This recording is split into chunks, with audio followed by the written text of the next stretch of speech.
dia. Eu sou Agostinho Mário Dalla Vecchia, professor aposentado da Universidade Federal de Pelotas, e estou aqui para divulgar e falar a respeito de uma obra que estou fazendo lançamento no 17º Encontro de Biodança Sul-Americano, e é de um tema que interessa fundamentalmente na minha percepção. É o tema da complexidade. O livro tem a capa assim,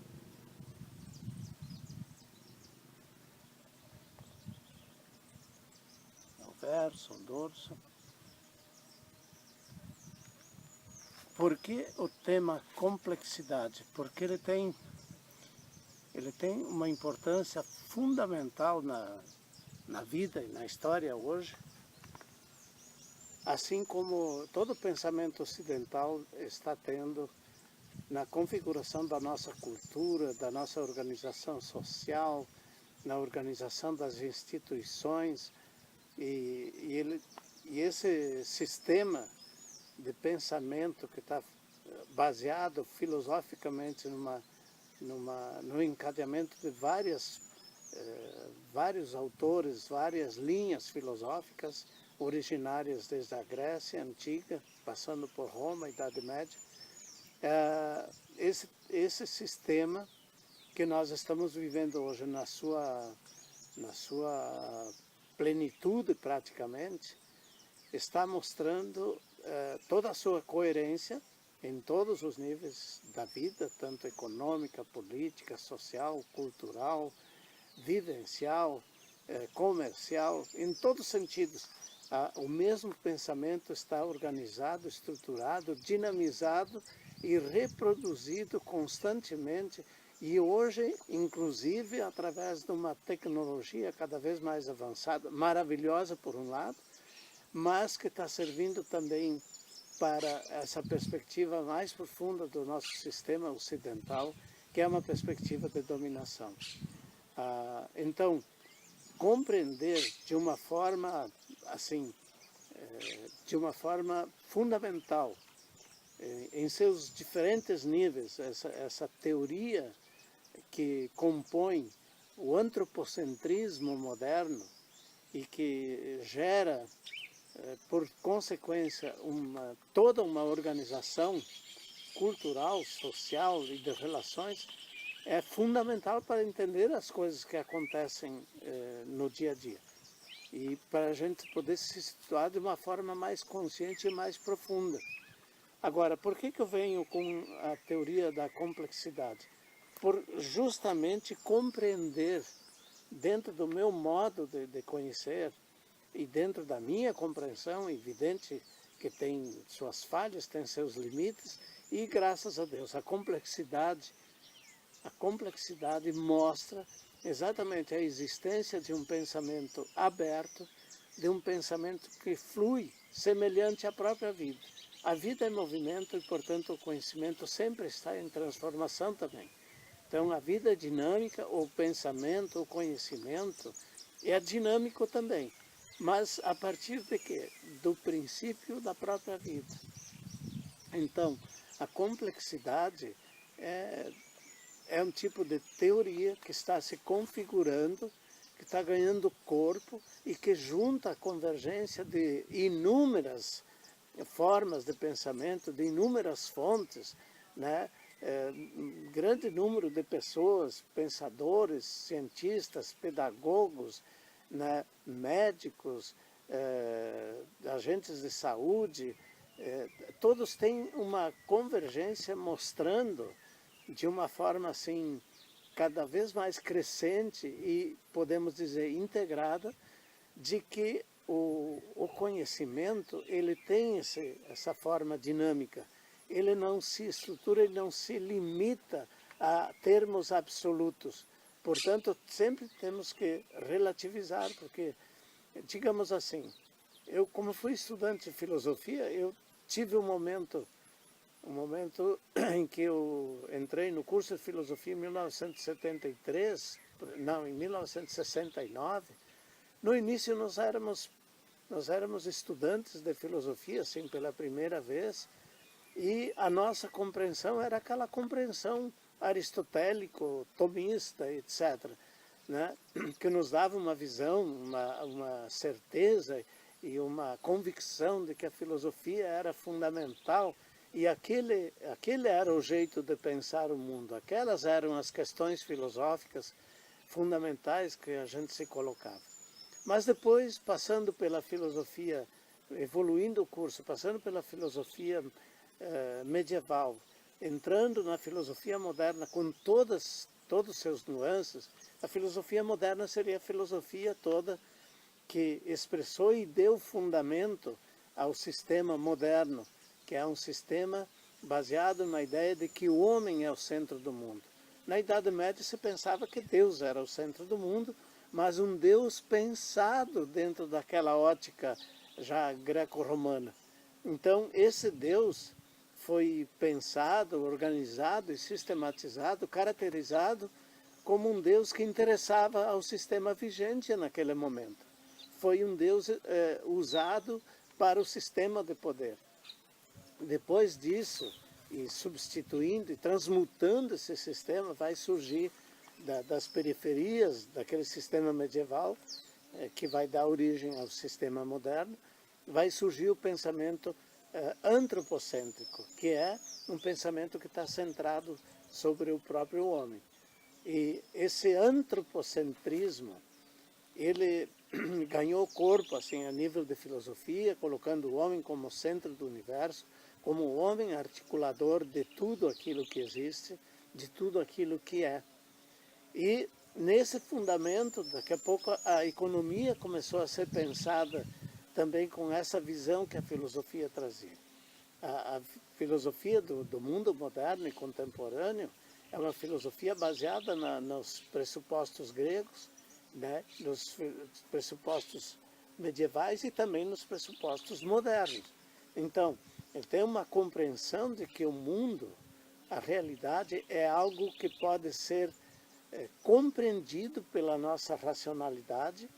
Então, o mundo, o universo, é algo que pode ser pensado, expresso racionalmente, mas a partir de um fundamento que tem a ideia de que o universo é algo que pode ser apropriado, que pode ser dominado, domesticado. Daí vem o domus domini, que significa ser, né? Significa casa, propriedade, que significa ter, que se identifica com o ser, né? no mundo moderno. Então, para o cidadão comum, para nós, de modo geral, o ser se identifica com o ter. Uma pessoa só é considerada à medida que ela acumula conhecimentos, acumula propriedades, acumula consumo, entende? A linha do consumismo hoje é praticamente predominante e a cada dimensão que nós vamos pensar essa ideia, ela está expressa a nível político, por exemplo. Como é que se desencadeia o processo político na sociedade hoje? Com uma luta pela conquista e manutenção do poder. Não é a política pensada como a articulação dos homens entre si a partir de suas ideias, de suas percepções, de suas experiências, para que de uma forma democrática se possa expressar, digamos assim, aquilo que realmente a população está querendo no momento. Aliás, não tem participação da população praticamente nesse processo. Quem tem o poder na mão tem também o conhecimento, daqui a pouco tem a técnica, e tendo a técnica tem a indústria, tem o poder de produção, de transformação, de produção dos objetos de consumo, produção do mercado, desenvolvimento de um mercado extremamente voraz, dinâmico, criativo ao mesmo tempo, mas que tem a mesma perspectiva, que é o ter, que é o consumir, que é o dominar, ser domus, domini, casa, propriedade, o ter. A nossa essência, filosoficamente, está constituída em cima dessa ideia. E como é que são as relações, então, numa concepção de que o mundo é uma coisa a ser apropriada, o universo é algo a ser apropriado.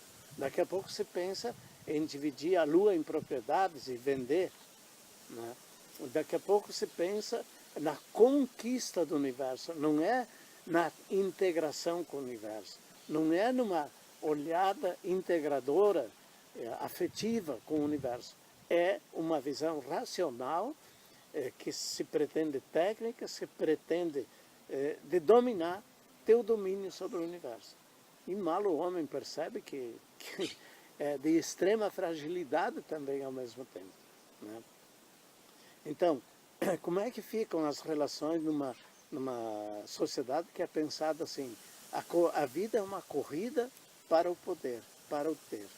E as pessoas, então, as relações entre as pessoas é uma relação de poder, é uma relação de competição. Aqui está uma coisa fundamental. Ser competitivo é o essencial para o mercado. Só que tem uma coisa por trás disso.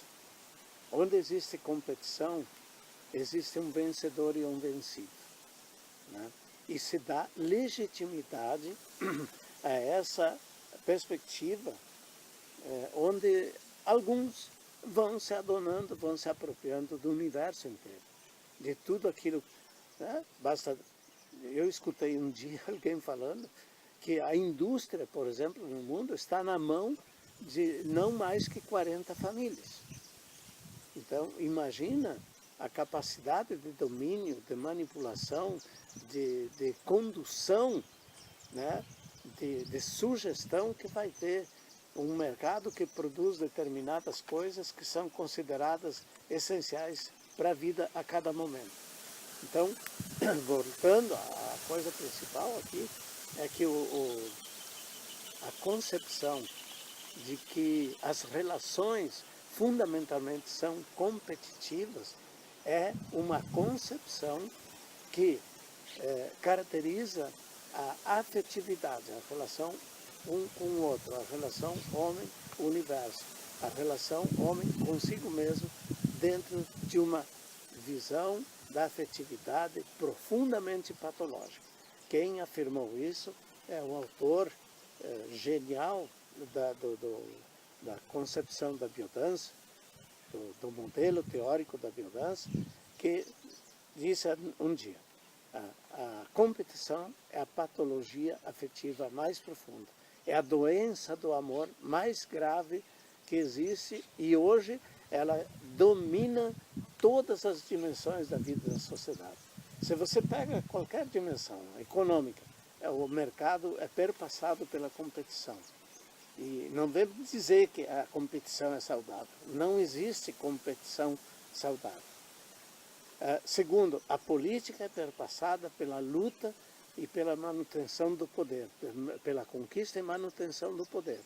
E a competição, nós acabamos de ver no processo político das eleições hoje no Brasil, uma profunda organização de uma guerra ideológica, de uma guerra competitiva, de uma manipulação de dados no sentido de criar convicção nas pessoas e, infelizmente, de repente, as pessoas não tendo consciência mais profunda das coisas, não têm também condição de liberdade, de escolha, de uma real escolha.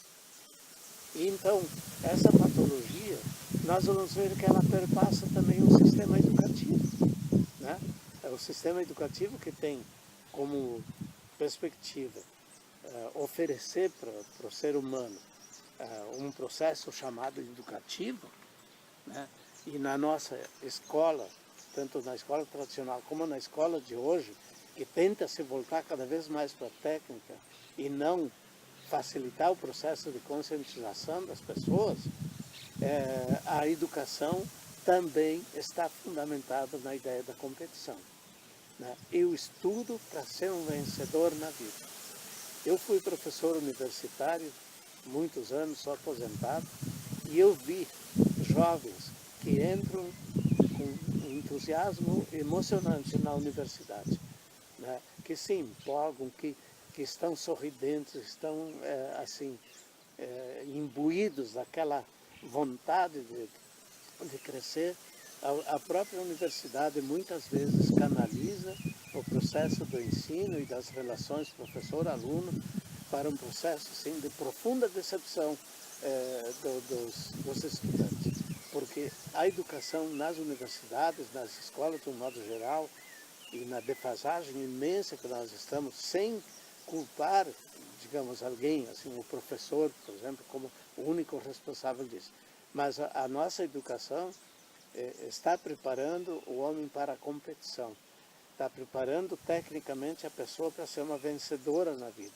E daqui a pouco não interessa o jeito como você vai ser vencedor, interessa que seja vencedor. Mas onde tem vencedor, sempre há um vencido. E aí vem a questão da igualdade e da justiça. Né? Isso pode ser muito discutido e seria importante fazer um aprofundamento dessa reflexão. Mas retomando, a educação, a universidade, muitas vezes, as escolas técnicas preparam o sujeito para a competição. E nesse movimento de competição, a relação com os professores é uma relação de poder também.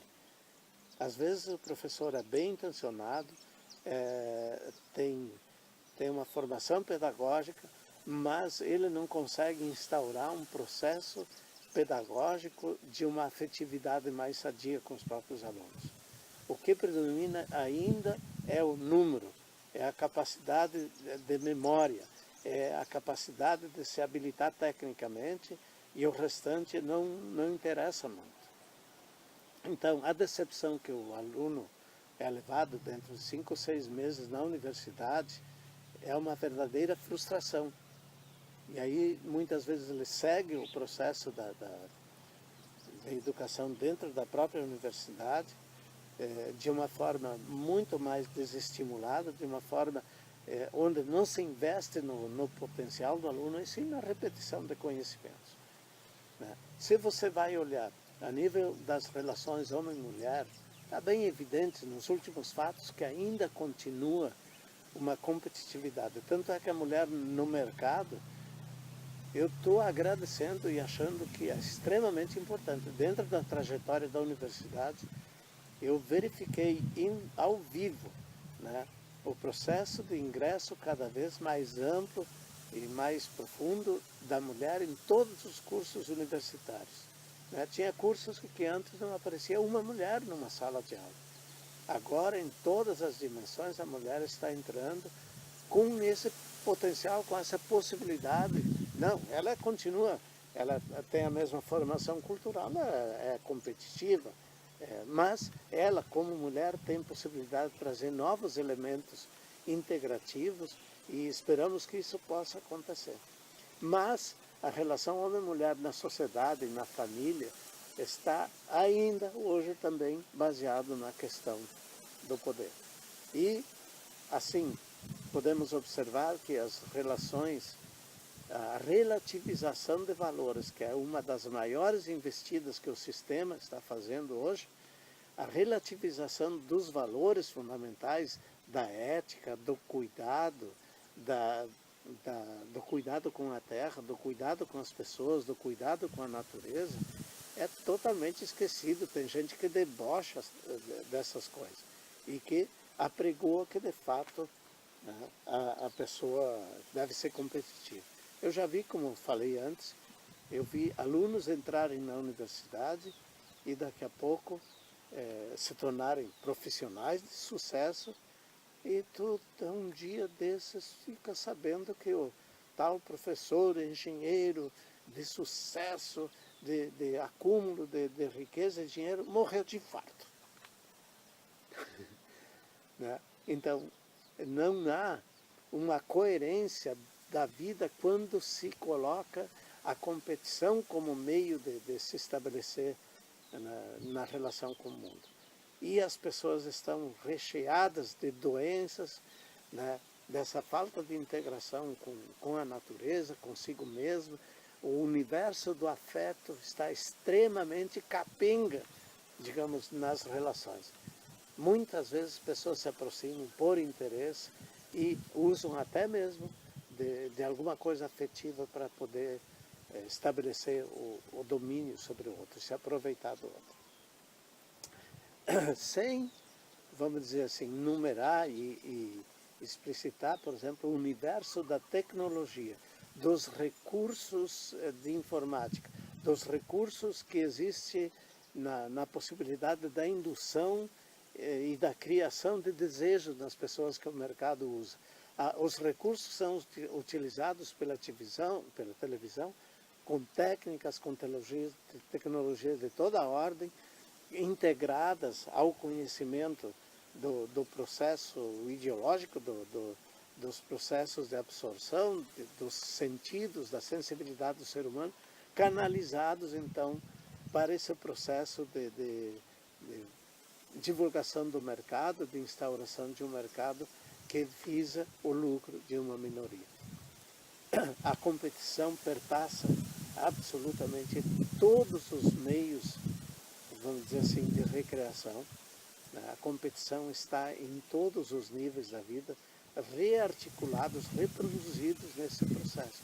E assim também você vai ver que a nível de religião hoje existem denominações religiosas e líderes religiosos que se dedicam exclusivamente ao poder em função do ter, em função do acúmulo do poder e do dinheiro e do poder político, a partir da utilização do nome de Deus, do nome das religiões, justamente para criar, para se engajar nesse processo famigerado, vamos dizer assim, de um acúmulo de riqueza que está no fundo, né? No acúmulo de poder, acúmulo de conhecimentos dentro dessa perspectiva. Então, em 6, 7, 8 dimensões da vida você verifica com clareza, né, que a competição está instaurada em todos os níveis, com a mesma finalidade. Bom, como existe coerência nessa filosofia vigente, nessa sociedade vigente dessa forma, e a gente não tem muita noção da patologia desse sistema, né? Porque as consequências vêm numa ordem assim de exclusão, de abandono, de dificuldade de relação, de solidão, né? A qual as pessoas são jogadas. Se você compete, você tem a tendência a ficar sozinho, você tem a tendência a isolar. Se você se junta com os outros é para acumular poder, mas no momento que não me interessa a tua presença, eu te elimino. Então, eu acho assim, extremamente importante. Claro, eu estou falando uma linguagem muito simplória aqui, mas estou falando de coisas que eu entendo como fundamentais. Então, todo esse aparato, toda essa concepção, essa visão que está entranhada assim, em tudo que você pode imaginar, né? Você pega os desenhos, né, que passam para as crianças, você pega os filmes, de modo geral, são perpassados por toda essa ideologia de poder, de violência, de dominação, da luta do bem contra o mal, entende? E identifica o bem com o sistema vigente ainda por cima. O mal é qualquer coisa que seja contrária a esse sistema que se instalou e que se coloca como a coisa definitiva e última. Um sistema que um filósofo latino-americano caracterizou como um sistema que como um grande fetiche, é um grande Deus oculto que domina a humanidade. O grande fetiche hoje é o mercado. E em função do mercado se sacrificam milhões de pessoas, milhares de crianças morrem de fome, milhões de pessoas estão desempregadas e precisariam de cuidado. E tem uma coisa, esse sistema é burro no fundo, porque ele desconsidera as classes dominadas e os segmentos considerados, né, diferentes da sociedade, considera essas pessoas como seres inferiores. O preconceito a xenofobia, todos os preconceitos que nós temos vigentes aí, eles têm uma função política e social. Né? E, na verdade, as pessoas acabam acreditando. Ah, não, povão pobre aí tem merda na cabeça, não tem uma concepção das coisas. E, na realidade, nós entendemos hoje que todas as pessoas, segundo a biodança também, todas as pessoas têm um potencial enorme dentro de si, um potencial infinito de desenvolvimento. Assim como uma das características da vida, né, uma das características da vida é ser infinito, é não ter limite. As capacidades que os seres humanos têm, assim, sem exceção de um, são capacidades de uma perspectiva infinita. Né? E é maravilhoso quando as situações, por exemplo, ajudam a explorar e desenvolver os potenciais dos alunos de primeiro grau, segundo grau, criando maravilhas extraordinárias. Né? Os alunos têm um potencial imenso. Nós, educadores, que muitas vezes não sabemos como explorar e como desenvolver isso. Até porque existem pressupostos que tem faculdades, por exemplo, né, que não é de ignorar, que os professores estão competindo com os próprios alunos. Então você imagina o processo profundo e a radicação que se dá em cima desse modelo. Por outro lado, nós podemos ressaltar que as pessoas são algo de extraordinariamente maravilhoso como potenciais. Claro, o ser humano pode chegar ao máximo de degradação, ao máximo de violência, ao máximo de deterioração. Né? Mas para isso existe a capacidade também de decidir, existe o livre-arbítrio das pessoas, né? Que não pode ser desprezado. Mas eu acredito que a grande massa de patologias que existe hoje, inclusive a roubalheira, que é um vício já instaurado de 300 e tantos anos, 500 anos no nosso país, o roubo, a manipulação política, é um vício extremamente enraizado que está aí, né? Que está aí se reproduzindo sempre. Mas também, no universo de tanta patologia, nós temos muitas experiências, muitas vivências da ordem da saúde, da ordem da educação, da ordem política, da ordem da medicina, da ordem, enfim, da tecnologia, que estão mostrando que a vida é diferente, que a vida tem outra dinâmica. Eu acho que o ser humano mais profundamente pobre, a cultura mais degradada que existiu na história da humanidade, que existe hoje no seu máximo desenvolvimento, é a nossa cultura do Ocidente. É a cultura ocidental, que se universalizou, né, através desse processo de mundialização.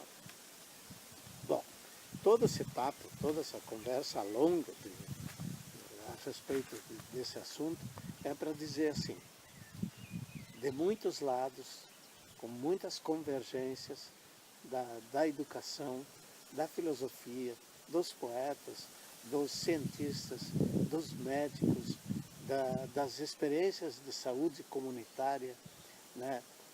de tantos lados, nós estamos, a física, por exemplo, nós estamos percebendo a convergência de formas de pensamento que estão revelando cada vez mais a percepção de que a vida tem uma dinâmica muito mais ampla e complexa, né? Já está se configurando de um lado e de outro a teoria da complexidade.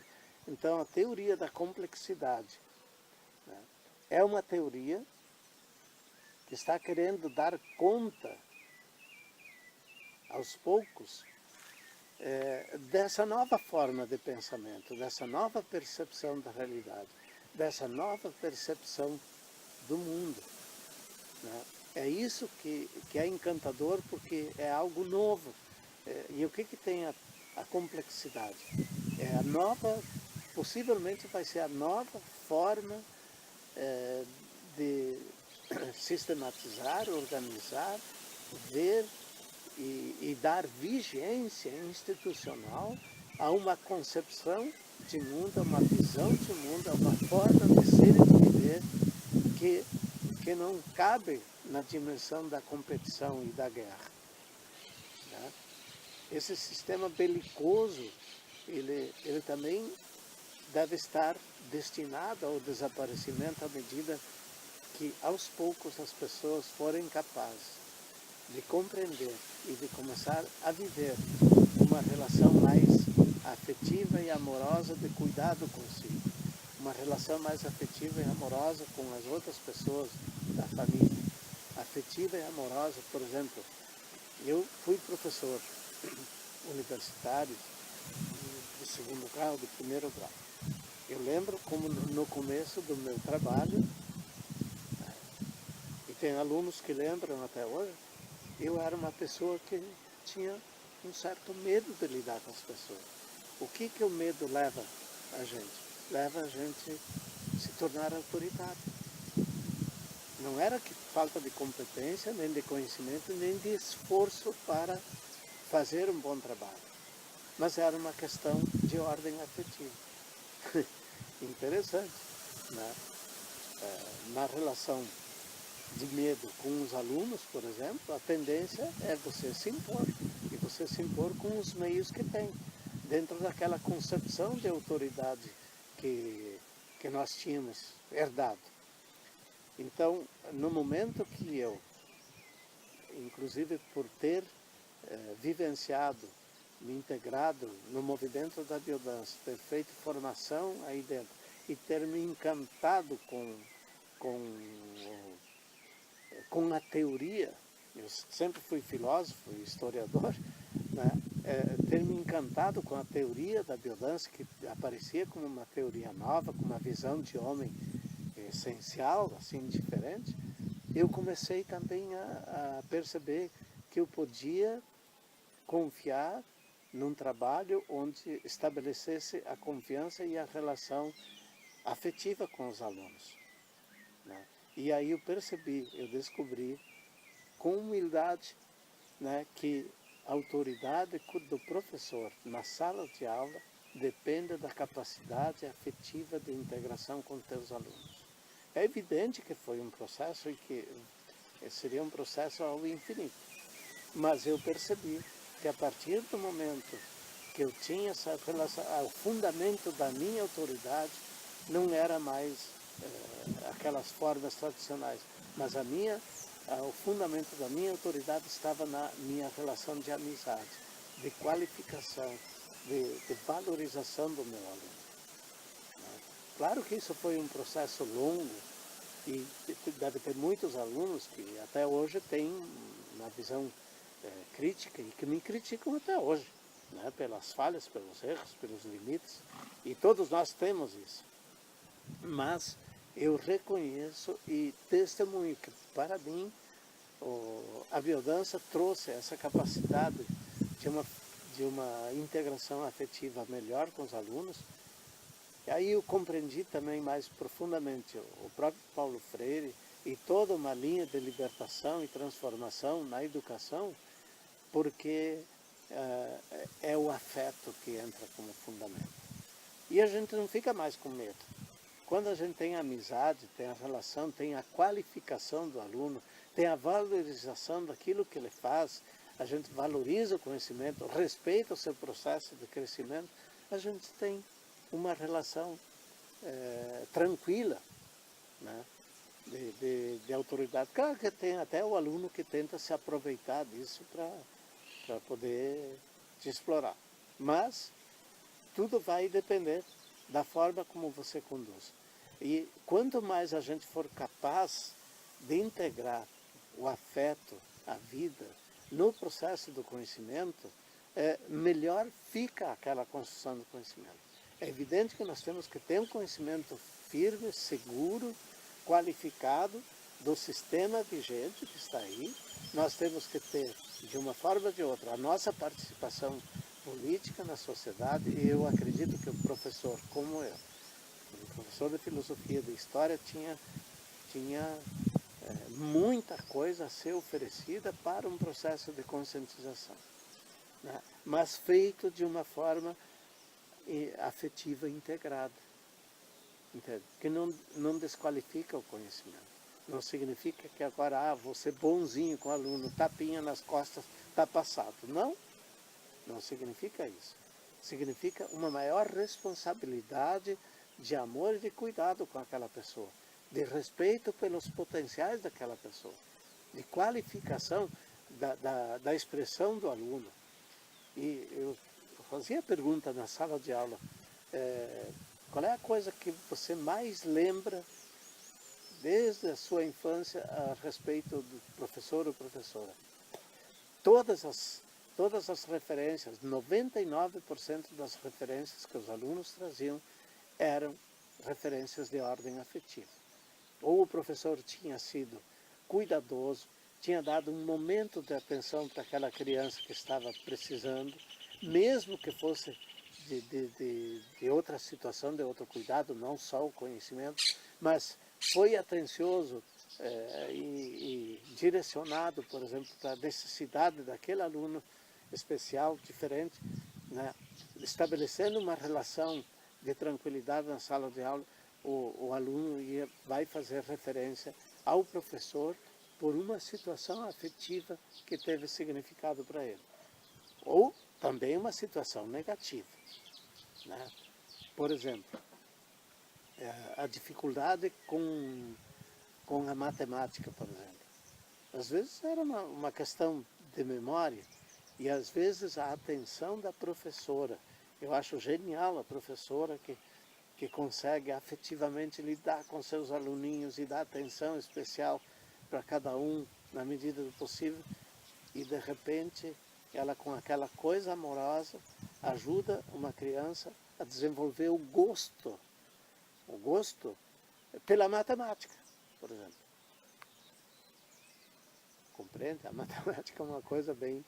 E é uma coisa fascinante, no fundo. A matemática é encantadora, ela é inebriante, ela consegue levar a pessoa ao transe, né? Porque ela tem a ver nessa conexão com o universo, entende? Com o nosso modo de ser, nessa vida material, nessa vida, vamos dizer, num planeta, num universo constituído de galáxias, né? Que é também perpassado de energias, né?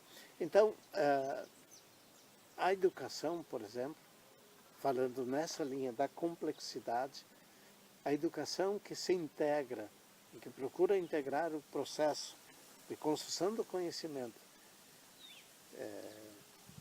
de uma forma que integra o afetivo, que integra a sensibilidade, a percepção, o respeito fundamental pelo outro, e integra o universo afetivo de uma forma operacional e viva. Não pode ser um fazer de conta que tu gosta de aluno. Ou é ou não é, né? Então, esse tipo de educação também pode ser considerada uma educação da linha da complexidade, né? Porque respeita a vida. Então, a complexidade na compreensão daquilo que está se esboçando hoje, teoricamente, a complexidade é uma nova compreensão de mundo que está surgindo. Veja bem, é uma concepção de mundo que está surgindo, integrando no processo do conhecimento o mundo da sensibilidade, o mundo do afeto. Por que nós, por exemplo, uma pessoa aprende muito história, se aprofunda em história, tem vivências extraordinárias, cria paixão pela história? É porque envolve o universo afetivo. Porque estudar história significa resgatar de uma forma viva o processo de vivência que existiu, né? Por exemplo, a história da escravidão em Pelotas, na região das Charqueadas e em todo o Pampa gaúcho, onde vigoraram as charqueadas e os latifúndios escravagistas, né, ele guarda até hoje, energeticamente, um peso muito forte da exigência, da vivência dessa escravidão em toda essa região. Essa região se construiu, mesmo que tenha tido um século de escravidão, se constituiu em cima de uma exploração total da vida. Um escravo jovem que viesse da África com todo o potencial físico, ele ingressava nas charqueadas e não durava mais que 7 anos. De tal insalubridade, mas não era só insalubridade de umidade, de sal, de trabalho bruto, mas era a insalubridade também das relações. Trabalhava debaixo da opressão. E os opressores foram muito bons no sentido de organizar o processo opressivo de manipulação e dominação. E enfiaram na cabeça, nos sentimentos, no coração e na vida do negro no Rio Grande do Sul e no país inteiro o sentimento de inferioridade, o sentimento de subjugação, o sentimento de que eu não tenho direito, o sentimento de que nós temos que morrer mesmo. Nós não fomos feitos para ter alguma coisa na vida. Então, essa relação pesada, de uma energia extremamente pesada, se faz sentir ainda hoje.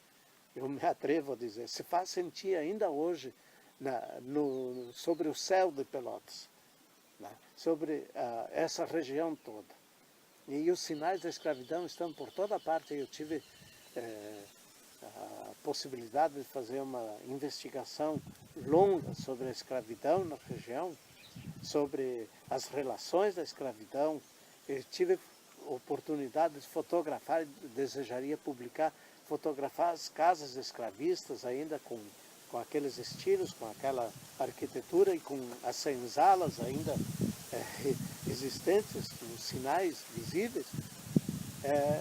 Tive também a oportunidade de entrevistar mais de 60 filhos, netos e bisnetos de escravos e mergulhar de uma forma muito profunda na vida dessas pessoas, no reflexo que teve essa escravidão sobre a vida deles até hoje. Você vai olhar a periferia de Pelotas, os bairros mais periféricos de Pelotas são predominantemente descendentes de peões, de escravos, de negros, né, e de classes marginalizadas. Elas são gente violenta, é gente que está sempre de tiroteio, que está sempre... E você imagina, no Brasil, se levou 350 anos de escravidão para desenvolver um sistema monocultor, escravagista, de exportação, em função do interesse de meia dúzia de proprietários. E no Rio Grande do Sul não foi diferente. E o processo de acumulação da terra também se fez, se não foi por doação de sesmarias, os processos de acumulação da terra que sobraram no Rio Grande do Sul foi através do processo violento, né? Lá no Nordeste. No Nordeste nada, aqui também foi assim. E um profundo autoritarismo militarista, tanto é que o proprietário se chamava de coronel, só faltava ser chamado de general. As denominações, vamos dizer assim, de ordem militar, estavam por toda parte. As ruas de Pelotas estão perpassadas de nomes de militares que fizeram a história do Rio Grande do Sul. Então, Rua das Flores, Rua das Laranjeiras, Rua de não sei o quê, às vezes nomes poéticos, Cacimbinhas, uma cidadezinha que é aqui nas proximidades. Cacimbinhas foi o nome de uma cidade, lindíssimo nome porque cacimbinha significa os pequenos poços de água, onde as pessoas se nutriam com aquela água. Foi trocado pelo nome de um militar que, de tão ruim que ele era, ele foi esfaqueado pelas costas no Rio de Janeiro. Então, isso faz pensar, né? A proclamação da República foi toda desenvolvida a partir dessas ideologias. Então, tendo presente, digamos, essas coisas, dá para se pensar assim, o que foi de importante desse tipo de pesquisa? Que foi possível entrar no coração e na mente dessas pessoas. Muitas delas falaram emocionadas, chorando, relembrando a forma como os seus antepassados foram tratados e foram dominados. E eu acredito que um pouco da complexidade que procura expressar isso hoje, ela está entendida dentro dessa compreensão.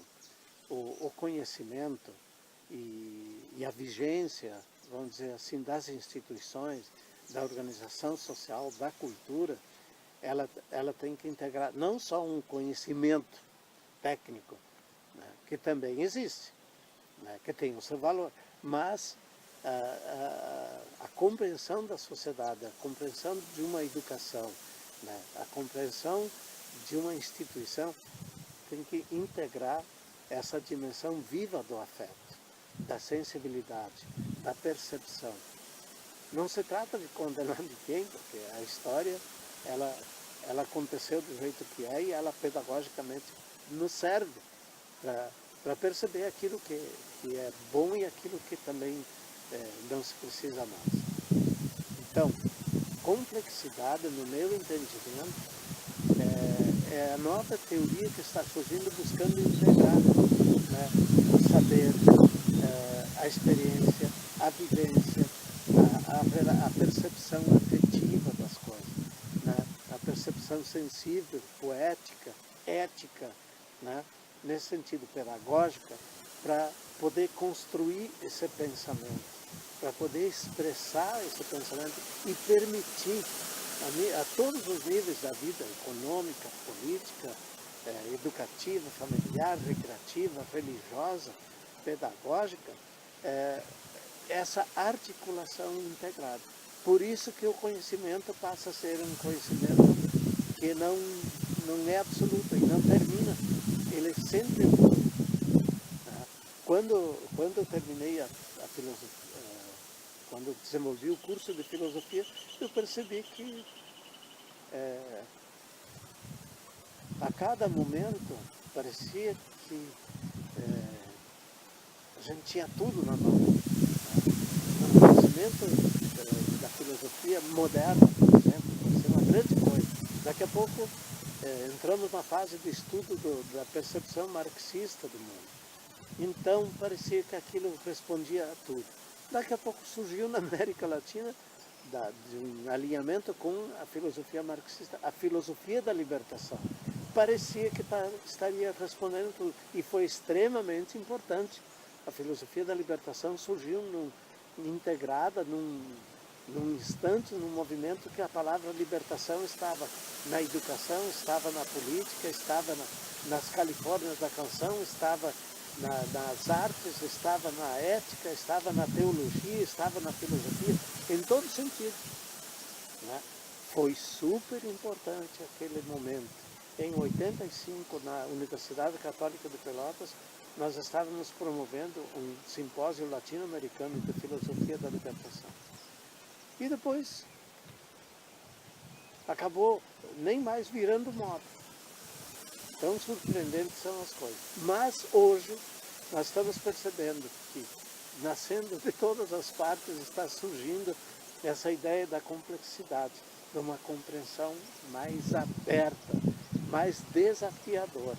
Eu diria assim, esse livro